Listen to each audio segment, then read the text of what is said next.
बहू। ये क्या बात हुई? तुझे पता भी है तो क्या बोल रही है बहू? एकदम सही बोल रही हूँ। अगर आपको मुझसे अपनी इन ऐंठन भरे घुटनों की मालिश करानी है तो मुझे वो देना पड़ेगा जो मैं मांग रही हूँ। एक हाथ दो और दूसरे हाथ लो, सिंपल। बहू हूँ, इसका मतलब ये नहीं कि नौकरानियों की तरह काम करूँ।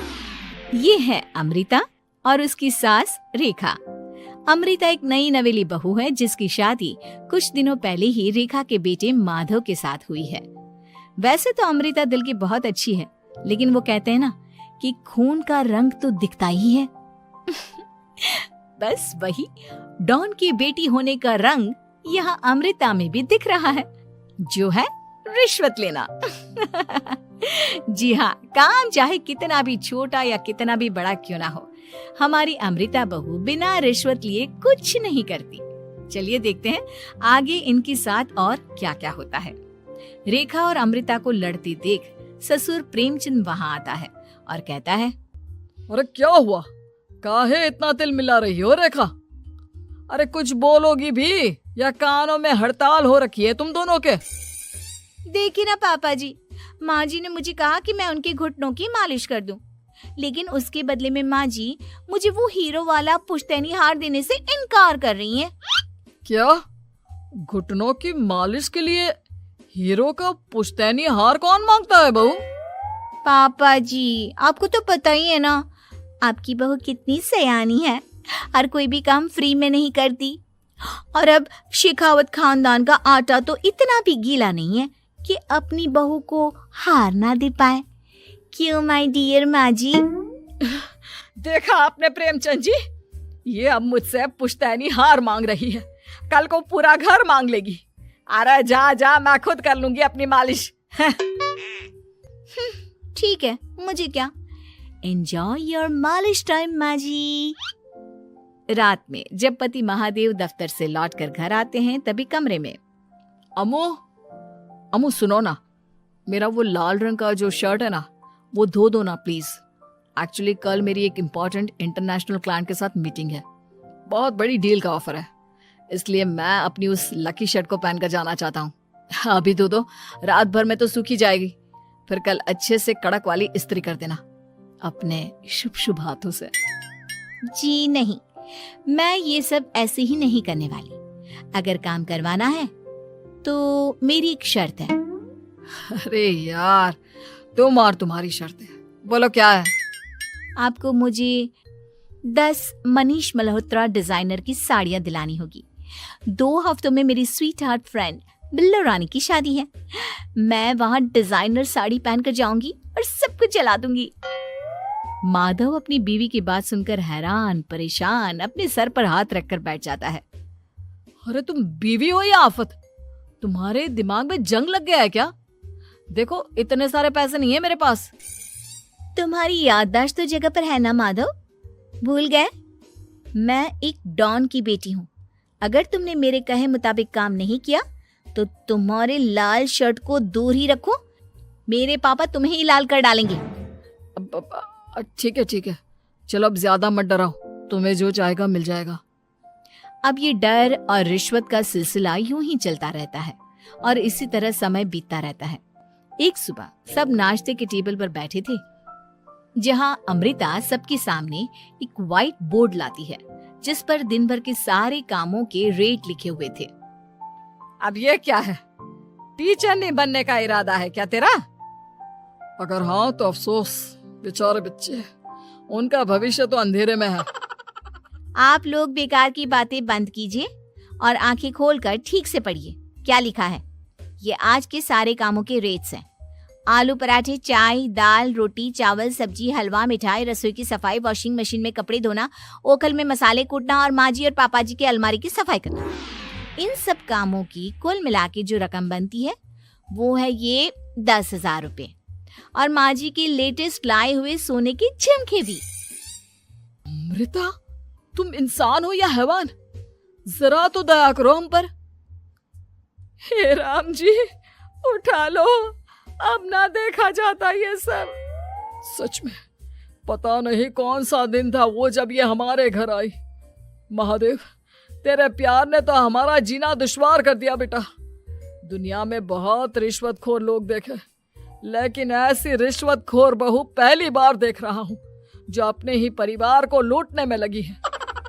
बहू, तुझे पता है ना कि ऐसे रिश्वत मांगना गुनाह है। पापा जी, मैं कोई गुनाह नहीं कर रही हूँ। रिश्वत लेना बाहर की दुनिया में गुनाह है। मैं तो बस अपना हक मांगती हूँ। मेरी रिश्वत रिश्वत नहीं, मेरा शगुन है, नेग है। और वैसे भी मैं एक बहू हूँ, इसका मतलब ये नहीं कि मैं सब काम पूरी जिंदगी फ्री में करूँ, आपके चरणों को धोते बैठूं और 24 घंटे आपकी नॉन स्टॉप सेवा करती बैठूं। चलिए छोड़िए, नाश्ता और खाना चाहिए तो बोल दो जल्दी से, वरना मैं चली थिएटर। आज मेरे फेवरेट सलमान की पिक्चर रिलीज हुई है। इतना कहकर अमृता वहां से चली जाती है। इस बेवकूफ का जल्दी कुछ करना पड़ेगा। कुछ दिनों बाद घर में पूजा रखी थी और पूजा में 11 पंडितों का खाना बनाने के लिए कहा जाता है, वो भी नई बहू के हाथों से। देखो अमृता बहू, आज घर में पूजा है, 11 पंडितों को खाना खिलाना है। 56 भोग बना पाओगी? उन्होंने कहा है कि नई बहू के हाथों का खाना ही होना चाहिए, नहीं तो मैं रेखा को ही बोल देता हूँ। ओ कम ऑन पापा जी, खाना तो मैंने फ्री फंड में अपने घर में भी कभी ना बनाया, तो अब आपको क्या लगा कि पूजा का नाम लेकर आप मुझे अपनी झांसी में फंसा लोगे?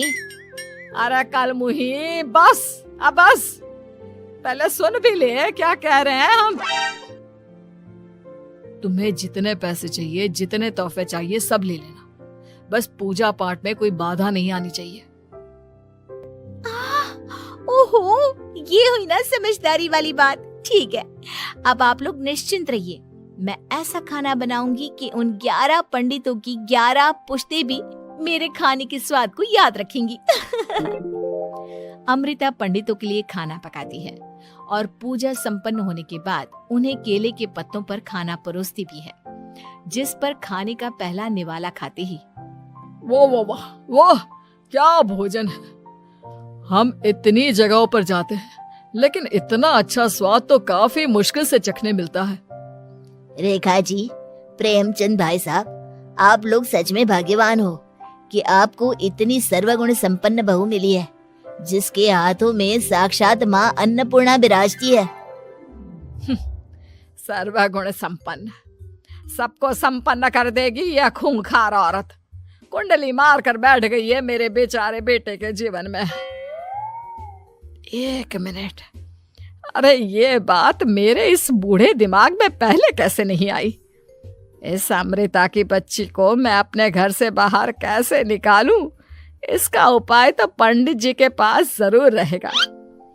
रेखा अगले दिन पंडित जी के पास जाकर उन्हें अमृता के बारे में सब कुछ बता देती है, जिसे सुन पंडित जी भी परेशान हो जाते हैं। अरे, ऐसी बहू तो 7 जन्मों में भी किसी को नसीब ना हो भगवान।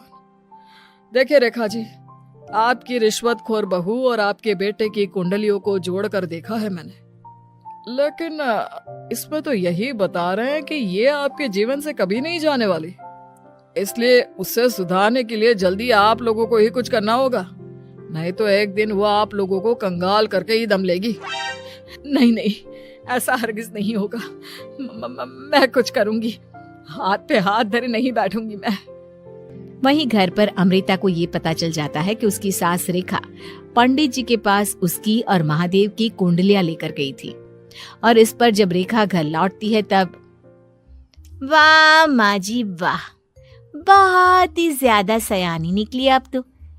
लेकिन मैं आपको एक बात बताना चाहती हूँ कि मेरी और महादेव की कुंडलियां जोड़कर पूजा पाठ और हवन करके भी कुछ नहीं मिलेगा, क्योंकि मैं ऐसी बला हूँ जो आप सबकी जिंदगियों से अब कभी नहीं टलने वाली, फिर चाहे आप कितने भी टोटके हवन या उपाय कर लें। तो खुद को समझती क्या है रे बदतमीज, तुझसे बात करना तो दूर, मुझे तो तेरी शक्ल देखना भी नहीं पसंद। अब सास बहू के बीच एक अनकहा सा युद्ध छिड़ जाता है। दिन बीतने लगते हैं, लेकिन एक दिन अचानक रेखा की तबीयत हद से ज्यादा खराब हो जाती है और उसे सांस लेने में भी काफी दिक्कत और परेशानी महसूस होती है। जब उसे डॉक्टर के पास ले जाया जाता है तब डॉक्टर चेकअप करके कहते हैं, देखिए, मैंने सारे टेस्ट करके देख लिए हैं और रिपोर्ट्स को क्रॉस चेक करके ये पता चला है कि रेखा जी को गंभीर दिल की बीमारी है। उनके फेफड़ों में भी काफी सूजन आ गई है। उनका जल्द से जल्द ऑपरेशन करना होगा, वरना आई एम सॉरी टू से उन्हें बचाना मुश्किल हो जाएगा। ये खबर सुनकर प्रेमचंद और माधव दोनों हक्का बक्का रह जाते हैं। लेकिन डॉक्टर साहब, कितने पैसे लगेंगे ऑपरेशन के लिए? और उसके बाद रेखा पूरी तरह ठीक तो हो जाएगी ना? जी हाँ, इस ऑपरेशन के बाद वो बिल्कुल ठीक हो जाएंगे, लेकिन वो तभी हो सकता है जब ऑपरेशन टाइम से हो पाएगा। और रही बात ऑपरेशन के खर्चे की, तो उसमें तकरीबन 6 से 7 लाख रुपए तक लग सकते हैं।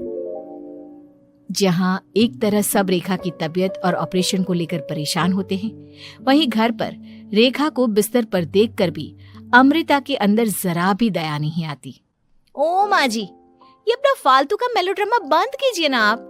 मुझे पता है आपको मुझे रिश्वत नहीं देनी है और घर के सारे काम मुझसे मुफ्त में करवाने हैं, इसीलिए आप ये सब कर रही हो ना। सीरियसली अमृता, ऐसे हालात में तुम ऐसी बातें कैसे कर सकती हो? हम यहाँ परेशान हैं कि ऑपरेशन कैसे कराएंगे, बैंक में इतने पैसे भी नहीं है, और तुम माँ को ताने सुना रही हो। अरे अमृता बहू, मैं भला ढोंग क्यों करूंगी? हम 6 से 7 लाख का बंदोबस्त कैसे करेंगे? करेंगे पापा, कैसे भी करेंगे। अमृता, अगर कभी भी जिंदगी में तुमने मुझसे सच्चा प्यार किया है, एक पल के लिए भी सही, तो तुम्हें आज इस परिवार, इस घर की नींव, मेरी माँ को बचाना होगा। हमने अपना सब कुछ तुम्हें दे दिया है, अब तुम्हारी बारी है अपने किए का हिसाब चुकाने की।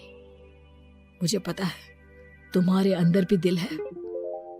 अमृता बिना कुछ कहे वहां से चली जाती है और अपने कमरे में जाकर वो अलमारी में से अपनी माँ की तस्वीर को निकालकर अपने सीने से लगाती है और भावुक हो जाती है।